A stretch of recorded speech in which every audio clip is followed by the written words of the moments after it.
कैसे हो आप? मैं भावना स्वागत करती हूँ आपका आपके YouTube चैनल स्टूडेंट इंडिया पर। दोस्तों, आज के इस वीडियो के अंदर हम पढ़ने वाले हैं सरल वाक्य और मिश्र वाक्य के बीच अंतर। क्या पढ़ने वाले हैं? सरल वाक्य। सरल वाक्य क्या होते हैं? पहले ये जान लेते हैं कि सरल वाक्य और जो मिश्र वाक्य है वो आखिर क्या होते हैं। देखो, सरल वाक्य वे वाक्य होती हैं जिनके अंदर एक ही उद्देश्य होता हो और एक ही विधेय होता हो। एक उद्देश्य मतलब एक ही कर्ता होता हो, सब्जेक्ट होता हो, और विधेय क्या होता है? देखो, जैसे राम खेलता है, एक सेंटेंस ले उदाहरण के लिए कि राम खेलता है, तो जो राम है ये उद्देश्य है। क्यों है ये? क्योंकि कर्ता है। जो कर्ता होता है वही हमारा उद्देश्य होता है। काम को करने वाला कर्ता कहलाता है और इसमें जो उद्देश्य है उसे ही हमें कर्ता कहा गया है। मतलब जो कर्ता होता है उसे ही उद्देश्य कहा गया है। ठीक है, तो जो राम है वो हमारा उद्देश्य है और जो लास्ट में जो भी कुछ बचता है वो सब विधेय होता है। ठीक है, मतलब एक जिसमें एक ही उद्देश्य हो, मतलब एक ही कर्ता हो, और जो सेंटेंस में बाकी का बचा हुआ होता है वो भी एक ही हो, मतलब एक ही विधेय हो और एक ही उद्देश्य हो। ठीक है, और दूसरा है हमारा मिश्र वाक्य। मिश्र वाक्य क्या होता है? जिस भी वाक्य के अंदर एक प्रधान वाक्य हो और उस पर आश्रित दूसरा उपवाक्य हो, मतलब दूसरा आश्रित उपवाक्य हो। ठीक है, मतलब एक तो हमारा होगा प्रधान और जो दूसरा वाक्य होगा वो प्रधान वाक्य पर आश्रित होगा।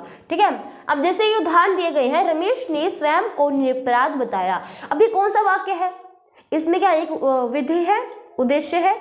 बिल्कुल है। कैसे है? अब रमेश क्या है? उद्देश्य है, क्योंकि रमेश ने ही तो ये कार्य किया है, तो रमेश हमारा उद्देश्य है, करता है। और बाकी का जो सेंटेंस बचा है वो भी एक है, इसमें कोई दूसरा वाक्य नहीं है। ठीक है, तो ये हमारा सरल वाक्य हुआ, सिंपल वाक्य। और दूसरा है रमेश ने बताया कि वह निरपराध है। तो देखो, दोनों में वही बात की गई है, दोनों में रमेश को निरपराध बताया गया है, इसने बताया गया और इसने बताया गया। बट इसने क्या किया? रमेश ने इसे सिंपल तरह से बोल दिया और इसे मिश्र वाक्य की तरह से बोल दिया। कैसे? रमेश ने बताया। अब मिश्र वाक्य की डेफिनेशन क्या थी? कि जिस भी वाक्य के अंदर एक प्रधान वाक्य हो, एक प्रधान हो। इसमें प्रधान है रमेश ने बताया और उस पर आश्रित क्या हो? एक आश्रित उपवाक्य हो, और उस पर एक आश्रित उपवाक्य हो। ये हमारा आश्रित है, ये हमारा आश्रित है, ये आश्रित वाक्य है और ये हमारा प्रधान वाक्य है। तो जो ये आश्रित वाक्य है, जो आश्रित उपवाक्य मतलब कोई भी आश्रित वाक्य है, ये प्रधान वाक्य पर क्या है? आश्रित है। ठीक है, मतलब जो वह निरपराध है, ये किस पर डिपेंड है? रमेश के बताने पर। अब रमेश ने बताया, ये प्रधान है, क्योंकि अगर ये कहेगा नहीं, मतलब ये बताएगा नहीं कि वह निरपराध है, तो पता नहीं चलेगा। मतलब ये वाक्य तभी पूर्ण हो सकता है जब रमेश बताएगा। ठीक है, अगर रमेश नहीं बताएगा तो ये नहीं पता चलेगा कि निरपराध है नहीं है, और बताएगा तो पता चल जाएगा कि निरपराध है। मतलब जो वह निरपराध है, यह वाक्य किस पर डिपेंड है? रमेश के बताने पर डिपेंड है। ठीक है, तो ये दो वाक्य है, जैसे कि सरल वाक्य है और ये मिश्र वाक्य है। तो सरल और मिश्र वाक्य में यही अंतर होता है। सरल वाक्य क्या होता है? जिसमें एक ही उद्देश्य होता है, बिल्कुल सिंपल होता है। एक उद्देश्य है और एक विधेय है, कोई और नहीं है, सिर्फ एक उद्देश्य और एक विधेय होना चाहिए। और जो मिश्र वाक्य होता है, इसमें क्या होता है कि एक प्रधान होता है और दूसरा आश्रित वाक्य होता है।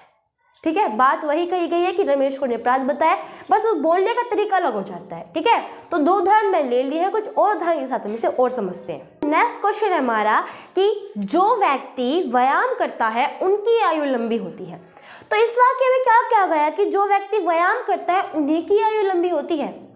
तो जो व्यक्ति व्यायाम करता है उनकी आयु लंबी होती है, कौन सा वाक्य है? तो देखिए, सरल वाक्य है क्या ये? बिल्कुल नहीं है। सरल वाक्य में एक ही उद्देश्य होता है और एक ही विधेय होता है, और इसमें एक विधेय नहीं है, दो विधेय है। क्या है? इसमें दो विधेय है। ठीक है, तो ये हमारा सरल वाक्य नहीं हो सकता है। अगर इसीलिए तो हम क्या मिश्र वाक्य है? बिल्कुल ही मिश्र वाक्य है। कैसे है? हम देखो, जो व्यक्ति व्यायाम करता है उनकी आयु लंबी होती है। तो जो व्यक्ति व्यायाम करता है, ये तो हमारा कौन सा वाक्य हुआ? प्रधान है, और उनकी आयु लंबी होती है, ये हमारा आश्रित है। किस पर? जो व्यक्ति व्यायाम करता है। ठीक है, देखो, जो व्यक्ति व्यायाम करता है उन्हीं की आयु लंबी होगी और किसी की आयु लंबी नहीं होगी। लंबी जो आयु का लंबा होना किस पर डिपेंड है? व्यक्ति के व्यायाम करने पर। अगर व्यक्ति व्यायाम नहीं करेंगे तो आयु लंबी नहीं होगी। और जो आयु लंबी होना ये वाक्य तभी पूर्ण हो सकता है जब व्यक्ति व्यायाम करेंगे। तो ये हमारा कौन सा वाक्य हुआ? मिश्र वाक्य हुआ। फिर नेक्स्ट में कहा गया है कि व्यायाम करने वाले व्यक्ति की आयु लंबी होती है। इसमें बिल्कुल सिंपल वाक्य है, ना कोई दो उद्देश्य है, ना कोई दो विधेय है, एक ही विधेय है, पूरा एक ही विधेय है और एक ही उद्देश्य है। उद्देश्य क्या है? व्यक्ति है और एक ही विधि है। ठीक है, तो नेक्स्ट हमारा क्या हुआ? सरल वाक्य। तो यही होती है सरल वाक्य और मिश्र वाक्य। ठीक है, तो जो सरल वाक्य होते हैं, मैं दोबारा बता देती हूँ, जो सरल वाक्य होते हैं वे वाक्य होते हैं जिनके अंदर एक ही विधि होता है और एक ही उद्देश्य होता है, उन्हें हम सरल वाक्य कहते हैं। ठीक है, अगर एग्जाम में पूछ लिया जाए तो आप बिल्कुल पहचान सकते हो, जिसमें एक ही उद्देश्य हो और एक ही विधि हो, वो सरल वाक्य होता है। बिल्कुल सिंपल तरह से पूछा जाने वाला वाक्य। ठीक है, जो बिल्कुल सिंपल तरह से बोलते हैं उन वाक्य को। और जो मिश्र वाक्य होते हैं, मिश्र वाक्य वही होती हैं जिन वाक्य के अंदर एक प्रधान वाक्य हो और उस पर एक आश्रित उपवाक्य हो। अब जब कोई जैसे एग्जाम में कोई भी वाक्य मिल जाता है तो आप बिल्कुल पहचान सकते हो उस वाक्य को, क्योंकि बिल्कुल आपके सामने जैसे कोई एक वाक्य मैंने आपको बताया था कि जो व्यक्ति व्यायाम करता है उसकी आयु लंबी होती है। तो आप खुद ही पहचान सकते हो ना कि आयु किसकी लंबी होती है? जो व्यक्ति व्यायाम करते हैं। अब जो व्यक्ति व्यायाम ही नहीं करेगा तो उसकी आयु लंबी होगी नहीं। ठीक है, तो जो व्यक्ति व्यायाम नहीं करेगा उसकी आयु लंबी नहीं होगी। आयु लंबी किसकी होगी? जो व्यक्ति व्यायाम करेगा। तो आयु लंबी होने जो वाक्य है वो डिपेंड किस पे है? व्यक्ति के व्यायाम करने पर। आश्रित वाक्य हुआ तो वही हमारा मिश्र वाक्य होगा। ठीक है, तो मैंने 4 उदाहरण लिए थे आपके लिए कि आप अच्छी तरह से पहचान जाए कि सरल वाक्य और संयुक्त वाक्य क्या होते हैं। आई होप कि आपको समझ में आ गया होगा। अगर आपको मेरी वीडियो अच्छी लगी हो तो इसे लाइक करना, सब्सक्राइब करना। अगर आपको समझ में आ गया हो तो अपने फ्रेंड्स को भी शेयर जरूर करना। ठीक है, thanks for watching my video. तब तक के लिए हमेशा खुश रहो। जय हिंद, जय भारत।